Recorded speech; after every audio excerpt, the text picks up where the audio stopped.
93 yaşında bulsa da Qasım ağa hamanda jirtilli. Turmushdagi qiziq hallarni esga tushirib, әңгәмәдәшен күлдерергә яратса да, сугыш турында бик үк ачылып сөйләми, esga төшерәсе килми.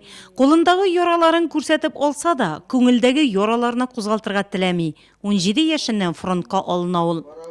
Bulmuş olunca bir de iske sürüp oturayım hele. Şunun şusu yaştaki kişilerim, yaştaşlarım birisi de koymadı. Ике тапкыр каты яраланган Qasım Muradimov госпитальдән соң 1943 елда туган авылына әйләнеп кайта. Хуҗалыкта төрле тармакларда эшли. Тормыш иптәше Асия апа белән 4 бала тәрбияләп үстерәләр. Әтейменә безгә сугыш турында гел сөйләп тора иде, үзенең нинди фронтта булганнарын, нинди ранение алганнарын, кемнәр белән якташлары турында сөйли иде, бергә киткәннәр, бергә кайткан кешеләре белән, кайтмыйча ятып калганнары да күп булган инде.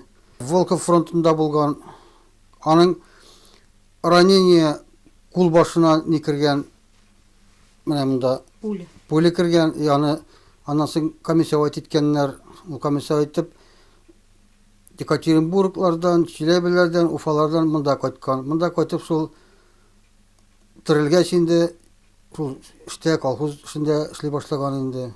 Ул эшләде күп еллар помбригадир булып, трактор буенча, аннары булып бригадир булып эшләде.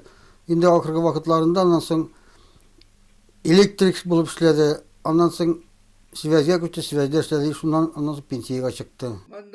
Иске Әлмәт авыл җирлегендә бүгенге көндә 3 бөек ватан сугышы ветераны яши. Рәшид Гатин, Мухсин Мусин һәм Qasım Muradimov алар. Җирлектән фронтка 506 кеше китә, 274-те яу кырында ятып кала. Безнең бүгенге тыныч тормышыбыз өчен гомерләрен кызганмаган каһарманнарыбызның Әфган, Чечен җирләрендә сугышчан бурычларны үтәгән, Чернобыль афәтен бетерүдә катнашучыларның батырлыгы халык хәтерендә мәңге сакланыр.